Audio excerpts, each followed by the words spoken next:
Wilt thou be gone? It is not yet near day. It was the nightingale and not the lark that pierced the fearful hollow of thine ear. Nightly she sings on yond pomegranate tree. It was the lark, the herald of the morn, no nightingale. Look, love, what envious streaks do lace the severing clouds in yonder east. Night's candles are burnt out, and jocund day stands tiptoe on the misty mountain tops. I must be gone and live, or stay and die. Yond light is not daylight, I know it, It is some meteor that the sun exhales, to thee this night a torch-bearer, and light thee on thy way to Mantua. Therefore stay yet, thou needest not be gone. Let me be ta'en, let me be put to death. I am so content, so thou wilt have it so. I'll say yon grey is not the morning's eye, 'tis but the pale reflex of Cynthia's brow, nor that is not the lark whose notes do beat the vaulty heavens so high above our heads. I have more care to stay than will to go. Come, death, and welcome. Juliet wills it so. How is it, my soul? Let's talk. It is not day. It is, hence be gone away. It is the lark that sings so out of tune, straining harsh discords and unpleasing sharps. Some say the lark made sweet division, this doth not so, for she divideth us. Some say the lark and loath toad change eyes. Oh now, I would they had changed voices too, since arm from arm that voice doth us affray, since hunting thee hence with hunts up to the day. Oh now, be gone, more light and light it grows. More light and more light, more dark and dark our woes. Nurse? Your mother is about. She comes to your room. Be wary and look about.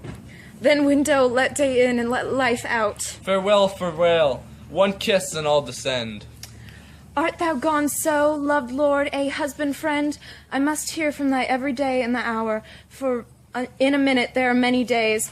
Oh, by this count I shall be much in years ere I begin.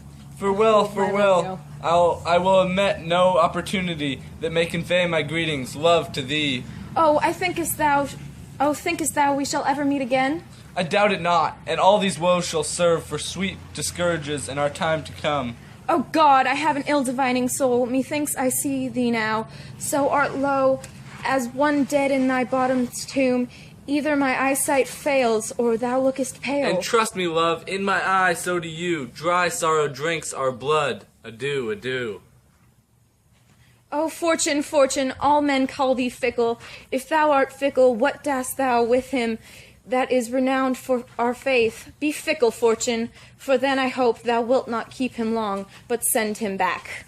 Go. And Madam, you're Evermore.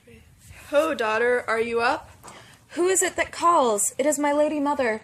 She will not down so late or up so early. What unaccustomed cause procures her hither?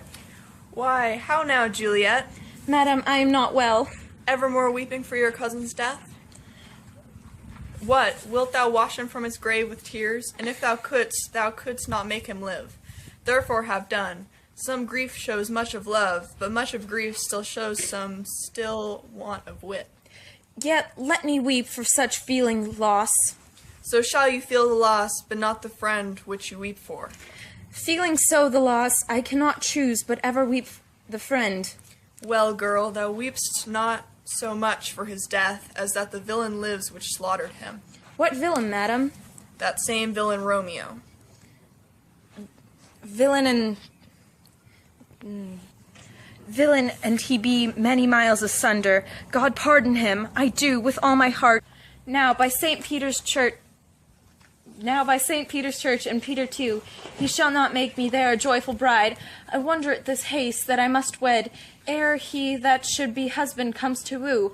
I pray you tell my lord and father, madam, I will not marry yet, and when I do, I swear it shall be Romeo, whom you know I hate, rather than Paris. These are news indeed.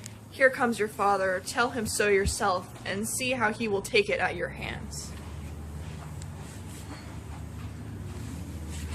When the sun sets, the earth doth drizzle dew. But for the sunset of my brother's son, it rains down right.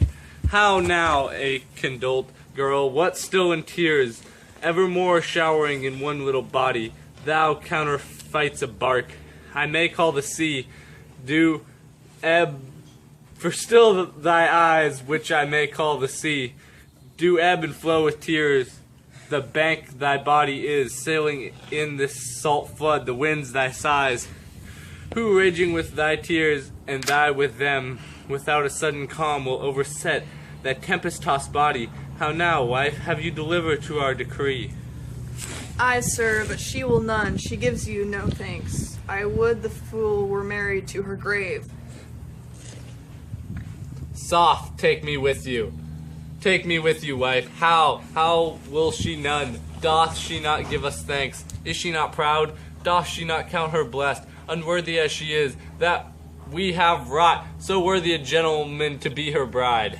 Not proud you have, but thankful that you have. Proud I can never be for what I hate. Be thankful, even for that is meant love. How? Chopped logic, what is this? Proud, and I thank you not, and yet not proud, mistress minion you. Thank me no thankings, nor proud me no prouds. But fettle your fine joints against Thursday next to go with parents to St. Peter's Church, or I will drag you thee on a hurdle thither. Out you green sickness carrion, out you baggage, you tallow face. Fie, what, are you mad? Good father, I beseech you on my knees, hear me with patience to speak a word. Hang thee, young baggage, disobedient wretch, I tell thee what, get thee to church a Thursday, or never after look me in the face. Speak not, reply not, do not answer me, my fingers itch. Wife, we scared thought us blessed, that God has lent us but this only child, but now I see this one is too much, and that we have a curse in having her. Out on her, Hidling. God in heaven, bless her. You are to blame, my lord. And why, my lady Wisdom? Hold your tongue, good Prudence. Smatter with your gossips. Go. I speak no treason. O Godden. May not one speak?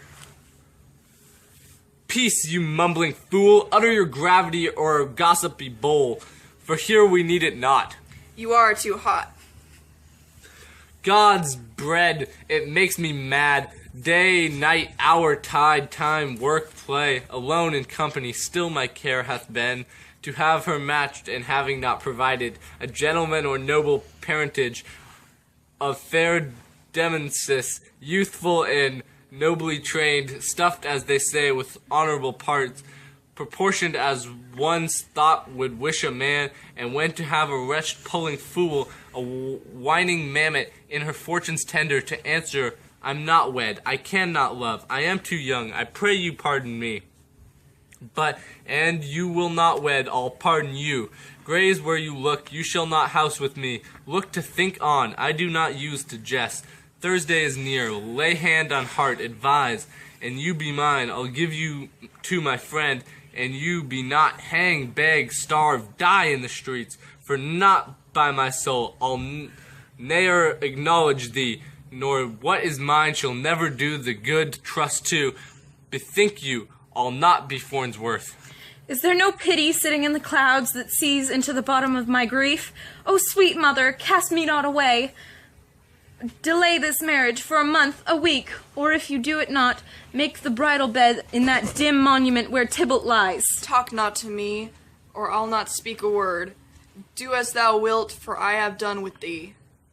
O God, nurse, how shall this be prevented? My husband is on earth, my faith in heaven. How shalt thy faith return again to earth, unless that husband send it me from heaven by leaving earth? Comfort me, counsel me, alack, that heaven should practice stratagems upon so soft a subject as myself. What sayest thou? Hath thou not a word of joy? So comfort me, nurse.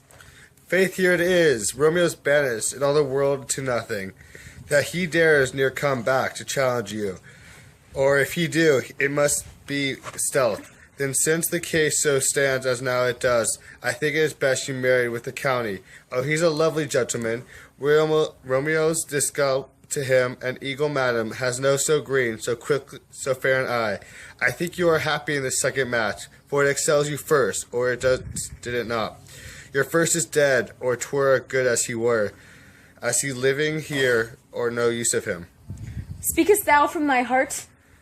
And from my soul to else, best rue them both. Amen. What? Well, thou hast comforted me marvelous much. Go in and tell my lady I am gone, having displeased my father to Lawrence's cell, to make confession and to be absolved. Marry, I will, and I will choose wisely. Ancient damnation. Oh, wicked... You're leaving. Oh, wicked fiend, is it more sin to me, thus forsworn, or to praise my lord with the same tongue which she hath praised him with above compare so many thousand times? Go, counselor. Thou and my bosom henceforth shall be twain. I'll to the friar now know his remedy. If all else fail, myself have power to die.